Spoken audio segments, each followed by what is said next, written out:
Bonsoir à tous.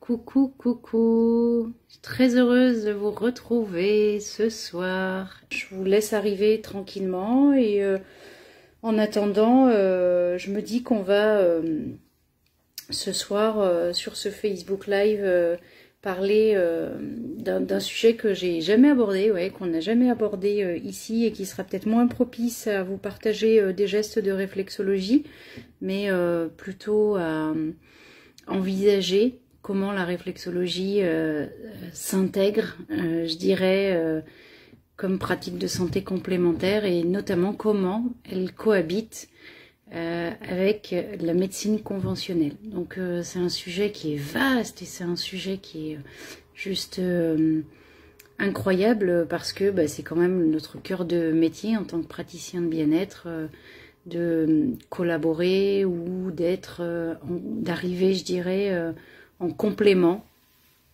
de la médecine conventionnelle au quotidien dans le parcours de soins ou parcours de santé des différentes personnes qu'on peut rencontrer à travers nos séances. Donc n'hésitez pas à commenter, n'hésitez pas à me dire aussi, voilà, s'il y a des peut-être si vous avez des questions, si vous avez voilà des choses, si vous souhaitez rebondir un petit peu ou donner votre point de vue, parce que je pense que c'est un des sujets, je pense, qui amène le plus de réflexion aujourd'hui, ou le plus de questionnement aussi sur la place que peuvent prendre les pratiques complémentaires dans le quotidien de nos clients, et puis comment ces pratiques-là, elles peuvent,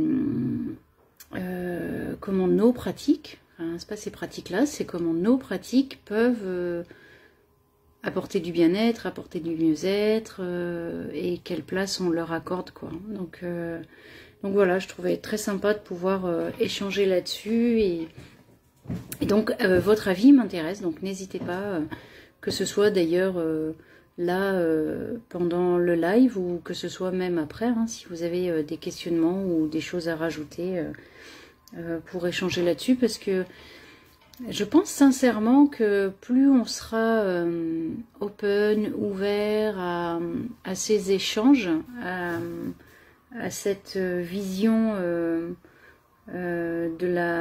notamment de la santé intégrative, c'est ça dont j'avais envie de vous parler un peu ce soir, de cette notion de santé intégrative. Plus on sera ouvert à ces échanges, à communiquer autour de ça, à donner aussi en toute objectivité et en toute neutralité aussi parfois, parce que chacun voit midi à sa porte et chacun voit les choses à sa manière, mais je pense que ça peut vraiment faire grandir un peu cet espace où chacun collabore, quoi. Donc voilà, ça peut être très sympa.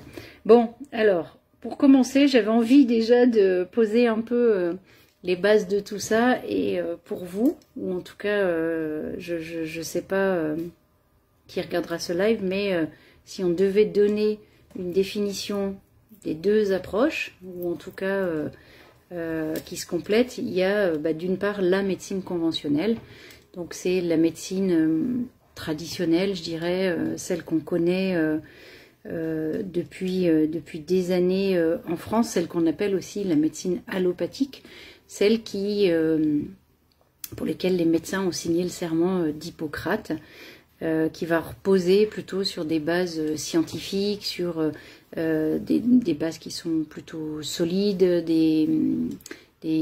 comment dire, notamment balisées par des études, balisées par des essais cliniques, notamment pour les médicaments. Enfin bref, c'est la médecine qui va englober les traitements médicamenteux, chirurgicaux, technologiques, qui va se servir notamment de techniques ou d'outils de pointe pour aller explorer un peu le corps à l'intérieur, à l'extérieur, et savoir un peu ce qui s'y passe, et puis aider les gens à aller mieux. Et elle est pratiquée, cette médecine conventionnelle, uniquement par ce qu'on appelle des professionnels de santé qui sont formés, qui sont reconnus par des institutions qui sont reconnues et qui sont surtout, ce qui est important à retenir, c'est que c'est une pratique, ce sont des pratiques qui sont réglementées par des ordres, notamment.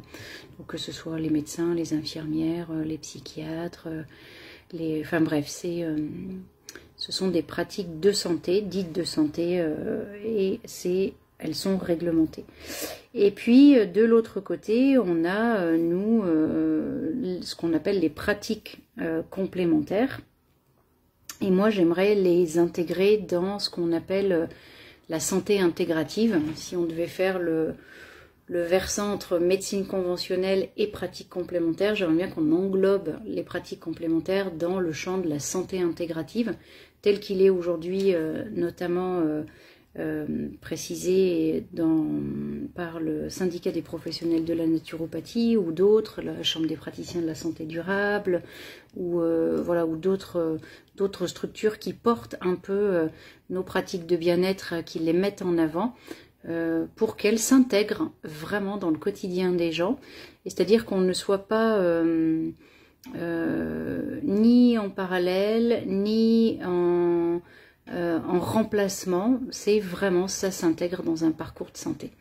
Donc à l'intérieur de ça, on va avoir ce qu'on appelle une panoplie de pratiques. Donc je mettrai dedans la réflexologie, la naturopathie, la sophrologie, le yoga, la médecine chinoise, l'acupuncture, le shiatsu, enfin bref, toutes les pratiques de bien-être, quelles qu'elles soient, l'art-thérapie, la musicothérapie, la sonothérapie, enfin bref, énormément de pratiques qui viennent compléter un peu le champ pluridisciplinaire et qui, elles, pour le coup, sont vraiment dans une démarche de santé intégrative autour de la médecine conventionnelle, parce que l'idée, l'objectif, c'est quand même qu'elle contribue soit au maintien de la qualité de vie des personnes, un mieux-être en fait, soit elles viennent en prévention, elles viennent apporter aussi une prévention pour que les gens au quotidien pérennisent leur état de bien-être ou pérennisent leur état de santé en fait.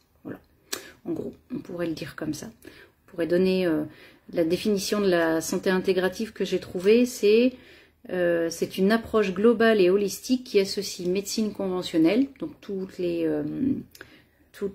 champs de la médecine conventionnelle, donc les traitements, les interventions chirurgicales, les examens, tout ça, et les pratiques complémentaires. Donc c'est vraiment avoir une association de ces deux, donc la médecine conventionnelle et les pratiques complémentaires. Et ça, le fait que ce soit ensemble, eh bien ça crée la synergie de la santé intégrative finalement. Et donc on va pouvoir avec ces notions-là traiter la personne dans sa globalité en tenant compte et de son bien-être physique, de son bien-être émotionnel, de son bien-être mental, évidemment. Et c'est, comment il s'appelle, le docteur Alain Toledano, excusez-moi, Toledano, qui est le directeur de l'Institut Raphaël à Paris, qui disait que grâce à une prise en charge plus complète et centrée sur la personne, la médecine intégrative prend en compte toutes les dimensions de la santé. Donc elle articule la santé physique, psychologique, sociale dans ce qu'on appelle la santé globale. Donc voilà, on pourrait dire santé globale, santé intégrative, on pourrait dire voilà, que ces deux champs s'équilibrent en fait. Voilà, c'est-à-dire que quand il y en a une qui est un peu en difficulté peut-être sur le champ émotionnel ou sur le champ du bien-être ou sur le champ des troubles fonctionnels par exemple, si je reprends le cas de la réflexologie, eh bien l'autre peut venir pallier et donner des ressources ou donner une possibilité à la personne de se sentir mieux, quoi.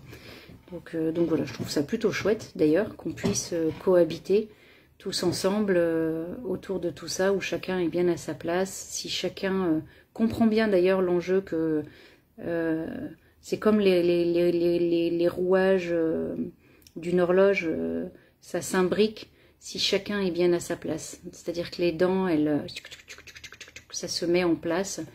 Et je pense que ça peut super bien fonctionner. L'Institut Raphaël à Paris, dont est président Alain Toledano, en fait, c'est pour vous parler un peu de ça, parce que je trouve que ça émerge ces dernières années. Je trouve ça juste extraordinaire, je trouve ça chouette. C'est l'un des premiers centres européens de médecine intégrative, voilà, qui porte vraiment ce nom-là, qui le reconnaît vraiment comme étant ce nom-là, et qui accompagne des personnes et des aidants pendant et après le cancer. Donc il leur est proposé tout un tas de programmes, tout un tas de pratiques en fait pour améliorer leur quotidien, et donc notamment l'acupuncture, la sophrologie, la réflexologie, la naturopathie, le yoga, l'art-thérapie, enfin notamment celle que j'ai citée aussi tout à l'heure là. Et ça permet vraiment d'accompagner les gens dans la globalité, je trouve ça vraiment chouette.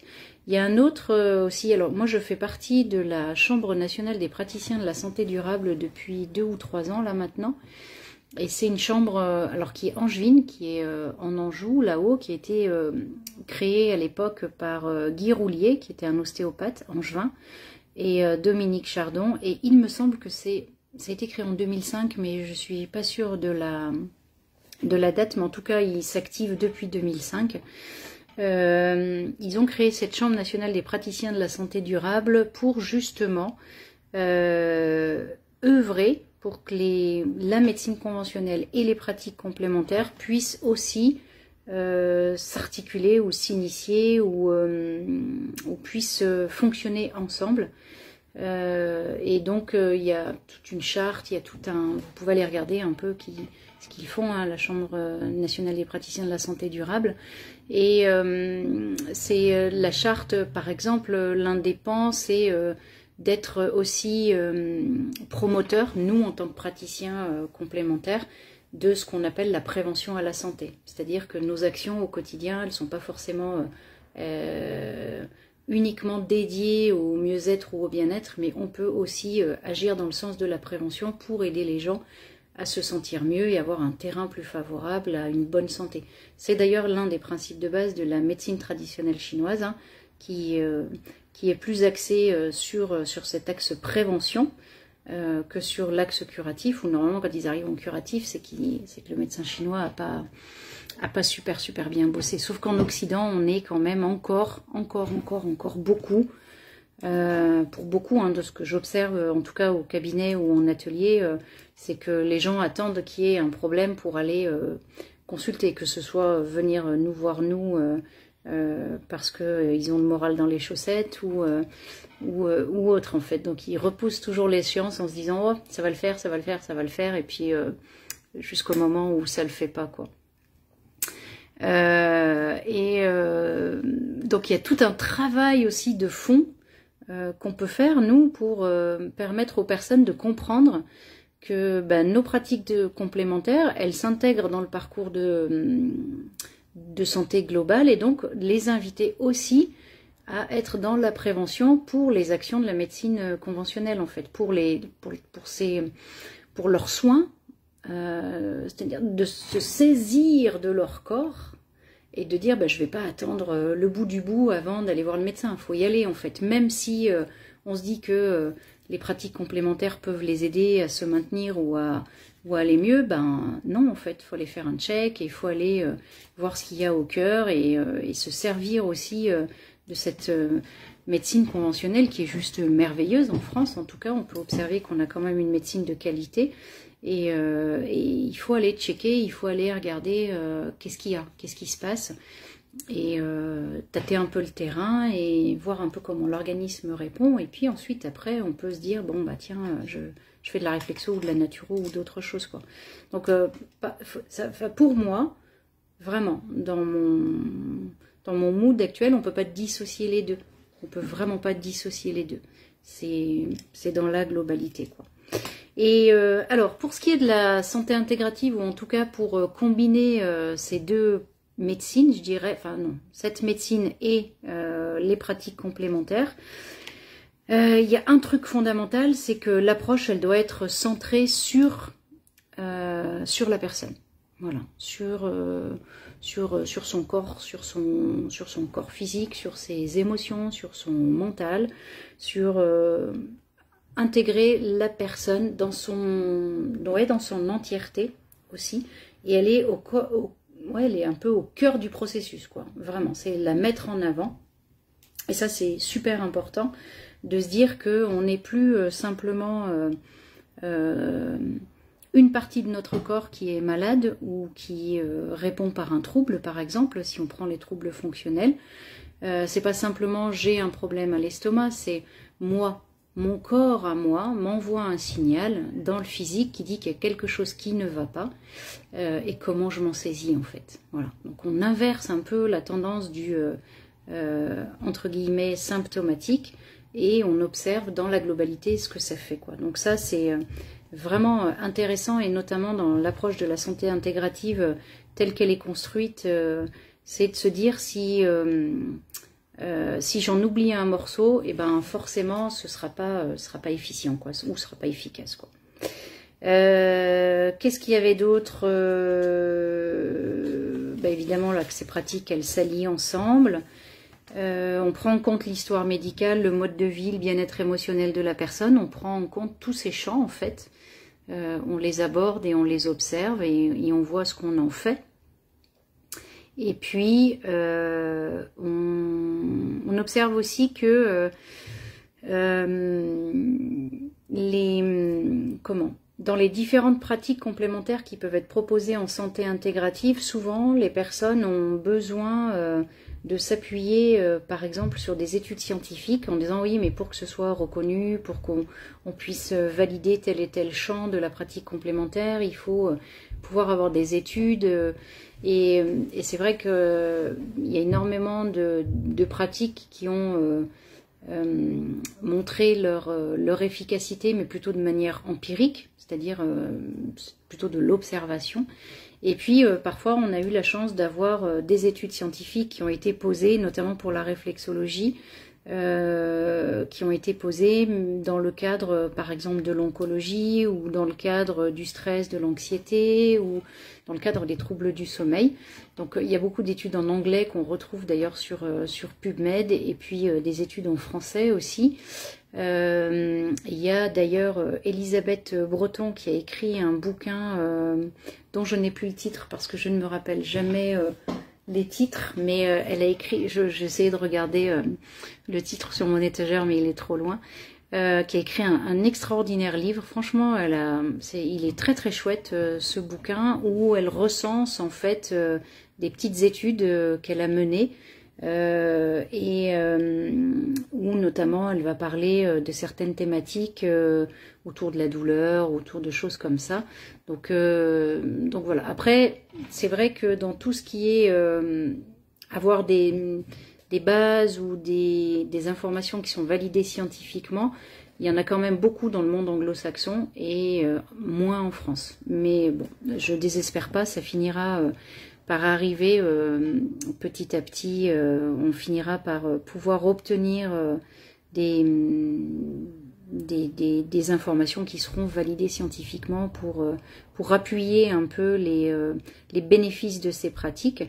Par contre, il y a eu quand même on a eu quand même des validations et notamment sous IRM d'une étude américaine qui a été menée par un confrère là,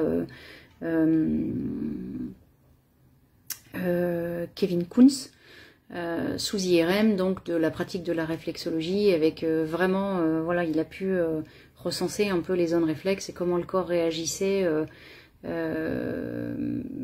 à la stimulation des zones réflexes sous IRM. Donc ça, je trouve ça que c'est juste fascinant. Il y a eu aussi sous IRM des méditations, des choses comme ça.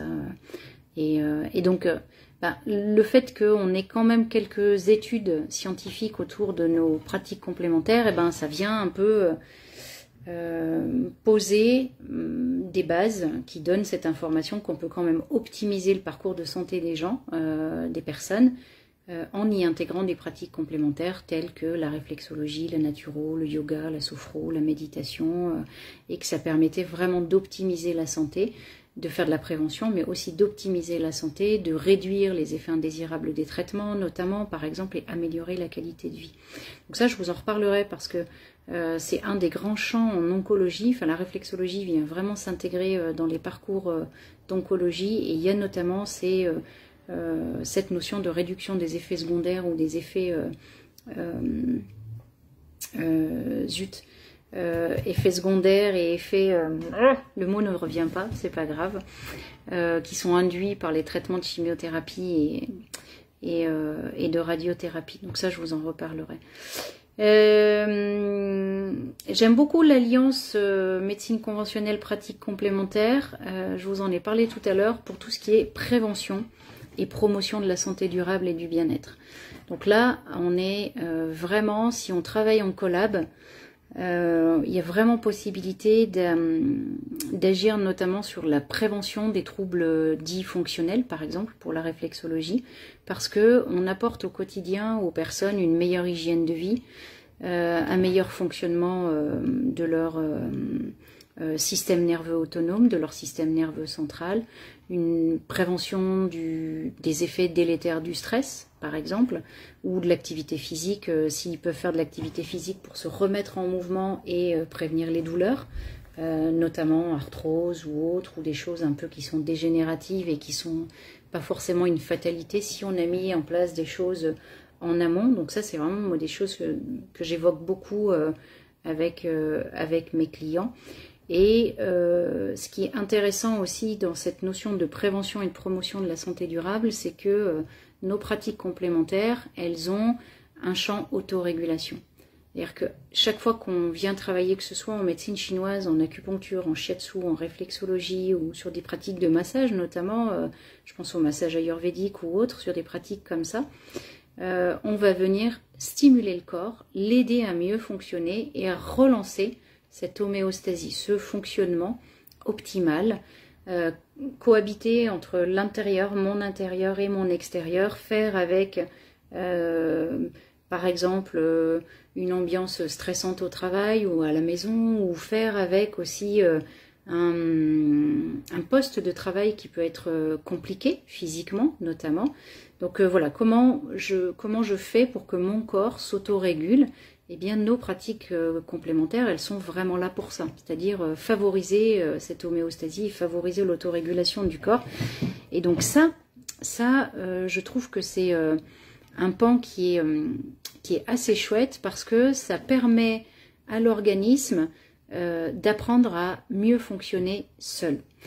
Je m'explique parce que ça, c'est quelque chose que j'explique beaucoup lors des ateliers notamment, où souvent quand les personnes découvrent, alors moi je travaille avec la réflexo et puis je travaille avec l'aroma aussi, j'aime beaucoup la phyto, les plantes, donc c'est des choses qu'on évoque. Et puis je m'aperçois que les gens par exemple boivent des litres et des litres de tisane ou prennent tout le temps la même plante, ou ils n'arrêtent jamais en fait, ils sont tout le temps dans ça. Et je leur dis, en fait c'est dommage. Parce que si vous prenez, que ce soit les huiles essentielles, les hydrolats ou les plantes de la même manière qu'on pourrait prendre un médicament allopathique, eh bien le corps n'a jamais la possibilité de faire seul. Donc l'idée, c'est aussi de lui donner une information, on impulse quelque chose, par exemple avec une huile essentielle ou un hydrolat, et puis on fait une pause. Et ça, c'est Christophe Bernard aussi qui l'explique beaucoup d'Altea Provence, notamment par rapport aux plantes, donc où il explique qu'il faut faire un peu ce qu'on appelle des fenêtres thérapeutiques ou changer de plante, c'est-à-dire que le corps, il s'habitue à telle plante. Par exemple, si je prends une tisane, j'en sais rien, de digestif parce que j'en ai besoin, est-ce que j'en ai besoin tous les jours pendant toute une année, par exemple? Et même si j'en ai besoin, par exemple, pour la sphère ORL, est-ce que je ne m'autorise pas à laisser aussi, une fois que l'information est partie et que mon corps, par exemple, je sais pas, j'avais un rhume, un truc, machin, mon corps, je sens que ça a amorcé un processus et qu'il va mieux, hop là, je pose, j'arrête et je laisse mon organisme faire. Parce que s'il n'a jamais la ressource de faire seul, eh bien, on retombe dans les travers de j'ai besoin de cette béquille tout le temps. Donc ça, c'est super intéressant à observer parce que même dans les pratiques complémentaires, eh bien, on invite l'organisme à s'autoréguler, donc à faire seul. Donc, il y a un moment donné, il faut aussi faire une pause, faire un break, laisser le temps à l'organisme de comprendre ce qui vient de se passer, ce qui vient de se jouer, et que le corps puisse se dire naturellement, ben oui, là je sais faire, là je sais me mettre en mode repos, régénération, tiens, allez hop, je calme le rythme cardiaque, je calme la respiration, et hop, je me mets en mode repos, régénération. Sans qu'on ait forcément systématiquement besoin de passer par un temps de méditation ou de respiration ou de cohérence cardiaque. On apprend à l'organisme qui ne sait pas faire à le faire, et puis à un moment donné on lui dit attends, on va aller voir si tu sais faire tout seul. C'est-à-dire que si je ne fais pas ce temps-là, est-ce que tu vas amorcer toi-même ce processus d'oxygénation, parce que peut-être qu'instinctivement j'aurais mis en place ce système de respiration par exemple. Ou c'est Pasang Lama qui nous expliquait ça, que la méditation, c'est ce qu'on appelle traditionnellement la méditation de pleine conscience, c'est à chaque instant en fait. À chaque minute qui passe, on est censé être en méditation, on est censé laisser notre esprit voilà, s'aérer et qu'il se passe quelque chose. J'ai pas forcément besoin de me poser pour me dire je vais rentrer en méditation, je me pose, je respire, je ne fais rien et hop quoi. Donc non, vraiment, c'est quelque chose qui devient naturel si notre corps a capté que ça lui faisait du bien, et donc on n'a pas forcément besoin de l'apporter de l'extérieur. Voilà, c'est peut-être un chemin pour qu'ils le comprennent, mais l'autorégulation, je trouve que c'est important qu'on puisse se l'approprier quoi. Voilà. Alors je reviens sur tout à l'heure, je vous disais dans les pratiques que dans les pratiques nous on pouvait agir sur les effets secondaires, et le mot m'est revenu, c'est indésirable des traitements de chimio notamment. On parle quand même beaucoup des pratiques complémentaires en oncologie. On en parle beaucoup en soins palliatifs, en oncologie, on en parle beaucoup aussi en gériatrie pour accompagner nos anciens le plus longtemps possible. On en parle beaucoup aussi quand il y a des douleurs chroniques et quand il y a des troubles, voilà, des troubles fonctionnels qui ne sont pas forcément résolus par la médecine allopathique parce qu'ils sont dits justement fonctionnels. C'est un problème de fonctionnement quoi. Donc dans l'oncologie intégrative, je trouve qu'il y a des très très bonnes collaborations entre justement la médecine conventionnelle, les médecins, les infirmiers, les kinésithérapeutes, les diététiciennes, enfin toutes ces personnes qui vont naviguer dans les services d'oncologie et les pratiques complémentaires, donc comme la réflexologie, sophro, art-thérapie, naturopathe, tout ça là, toutes ces pratiques-là, les psychologues et autres. Donc je trouve que c'est plutôt chouette d'ailleurs qu'on ait laissé les pratiques complémentaires s'intégrer aussi dans ces parcours, et que la personne puisse, enfin les personnes puissent être soulagées des effets secondaires et des traitements lourds notamment, où les traitements de chimio sont assez conséquents et amènent des désordres, et donc comme on peut agir dessus, bah, c'est plutôt chouette qu'on puisse aussi les accompagner.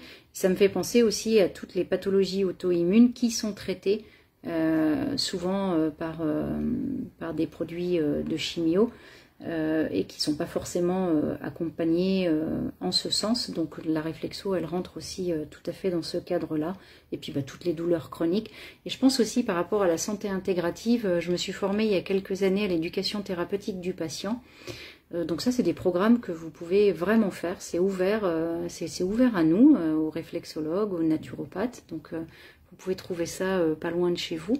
Et les programmes d'éducation thérapeutique du patient, c'est comment accompagner les personnes au mieux. Alors il y a énormément de bilans, de choses qui sont faites. C'est un travail collaboratif, hein, c'est aussi pluridisciplinaire.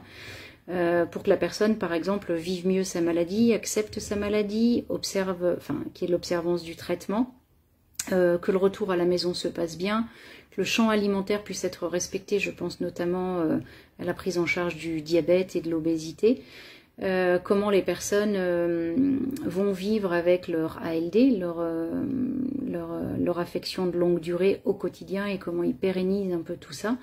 Je pense aussi aux gens qui souffrent d'apnée du sommeil, parce que c'est vraiment des gens que je reçois beaucoup au cabinet, problèmes d'alimentation, d'obésité, problèmes d'apnée du sommeil, les problèmes émotionnels liés au diabète, enfin voilà, toutes ces thématiques-là. Et en fait, c'est comment accompagner les gens pour qu'elles vivent avec leur maladie, qu'elles l'acceptent, mais qu'elles vivent surtout avec leur traitement au quotidien, parce qu'il y a des traitements qui sont vitaux, et parfois ils passent à côté parce qu'ils n'arrivent pas à le mettre en place et à le tenir sur la durée. Donc l'éducation thérapeutique du patient, j'ai trouvé ça passionnant, vraiment passionnant et très très pertinent, parce que la réflexologie s'intègre bien dedans.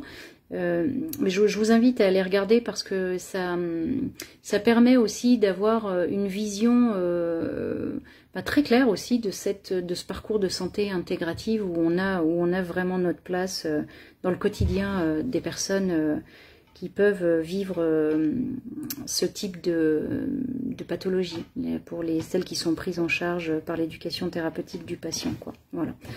Et puis, par quoi je terminerai? Qu'est-ce que j'avais envie de vous partager? Je crois que j'ai fait un peu le tour, hein. La réflexo, l'onco, la gériatrie, les personnes âgées, comme dirait le professeur Gontier, là, qui est président de l'association, enfin de l'office de... l'OSPA, où je travaille, excusez-moi, où j'anime des ateliers, l'Office stéphanois pour les aînés. Définitivement ce soir, l'OSPA, qui est à destination des seniors, donc des jeunes seniors et des seniors un peu plus âgés. Donc l'idée de cette association, c'est vraiment de donner tous les outils à nos anciens pour bien vieillir, en fait. C'est promouvoir le bien vieillir. Donc ça, je pense que c'est notre credo, parce qu'on a de plus en plus d'anciens qui vieillissent mieux, plus longtemps, enfin qui restent en vie plus longtemps, et donc leur donner la possibilité de bien vieillir ou de mieux vieillir, je trouve que c'est une très belle chose. Et donc à l'Office stéphanois des personnes âgées, là, il y a tout un tas d'activités qui sont proposées, culturelles, bien-être, physique, de l'activité physique adaptée, par exemple, des choses comme ça. Des pratiques de bien-être, l'aromathérapie, la réflexologie, la naturopathie, le yoga, tout ça. Et puis il y a surtout tout un champ médical qui leur est proposé. Donc il y a des accompagnements. Donc les personnes peuvent être orientées pour faire des bilans en gériatrie dans des hôpitaux, dans un hôpital notamment là sur Saint-Étienne, pour faire des bilans complets, pour faire un peu un état des lieux de leur corps, où est-ce qu'ils en sont, l'observance des traitements, est-ce qu'il y a encore besoin des traitements, est-ce qu'il y a mise en place de kiné. Enfin, je trouvais ça vraiment génial pour eux, parce que des fois ils vont voir le médecin un peu de manière machinale, et on n'observe plus ce qui se passe dans leur corps. Donc ça, je trouvais ça chouette. Et puis il y a beaucoup de prévention, donc beaucoup d'ateliers autour de la prévention, l'alimentation, le sommeil, le stress. Dernièrement, ils ont fait une conférence aussi sur la sexualité des seniors. Enfin bref, il y a plein de champs comme ça autour de la prévention. Et puis ils font de la prévention médicale, notamment en prêtant parfois un petit appareil, c'est un petit appareil de cardio là qui vient vérifier que le cœur fonctionne bien, et que, enfin bref, il y a plein de choses comme ça. Donc je trouve que c'est des démarches qu'il faut vraiment saluer, parce que ça permet aussi d'être justement dans cette complémentarité et de la médecine allopathique et de ce qui est proposé à nos anciens sur le plan médical, sur l'accompagnement et la prise en charge, et puis toutes les pratiques complémentaires pour leur permettre de bien vieillir, quoi. Voilà. Petit focus sur l'OSPA et le bien vieillir, parce que les pratiques complémentaires, on les retrouve aussi beaucoup. Je sais que j'ai des collègues réflexologues qui interviennent en EHPAD ou en maison de retraite ou en foyer résidence, et c'est juste extraordinaire, quoi. C'est juste génial de pouvoir les accompagner le plus longtemps possible sur ces champs bien-être, quoi. Voilà. Voilà, je crois que j'ai fait à peu près le tour. Je ne sais pas si vous avez des questions. Yael, Alain Toledano, bah oui, Alain Toledano, grand médecin. Et oui, c'est un parfait exemple de la médecine intégrative, ça c'est sûr, quoi. Donc voilà, je vois pas d'autres questions. Si vous en avez d'autres, n'hésitez pas, hein, vous pouvez les mettre même après. J'y répondrai avec plaisir. Je vous rappelle juste que c'est le dernier de la saison, donc on se revoit, dernier Facebook Live de la saison, on se revoit à la rentrée en septembre. J'ai pas encore les dates, mais bon, bah, restez, informez-vous sur la page Myrtea Formation, on vous tiendra au courant de la date à la rentrée. J'ai pas encore les thématiques, j'ai pas encore réfléchi à ce que j'allais vous proposer. Ceci dit, si vous avez des suggestions, vraiment n'hésitez pas. Voilà, vous m'écrivez si vous avez envie qu'on parle de thématiques particulières, de choses qui vous feraient vraiment envie, eh bien n'hésitez pas, mettez-les en commentaire. Et donc je vous rappelle, comme toujours, que vous avez la possibilité de vous former chez nous avec le code, où qu'il est le code Latifa. Le code chez Myrtea Formation, vous pouvez bénéficier de, je n'ai plus le code, de moins 15% avec le code Queen Latif. Voilà, tout en majuscule, sans le A à la fin. Et puis bah, si vous avez envie d'acheter des huiles essentielles, des huiles végétales ou des hydrolats ou autres sur le site Oshadi, vous avez aussi moins 15% avec le code Queen Latifa. Voilà.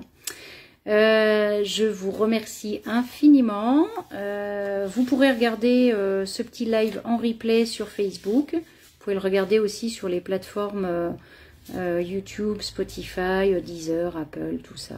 Voilà, toutes les plateformes d'écoute. Et ben voilà, je vous dis bonne soirée. Merci et à tout bientôt.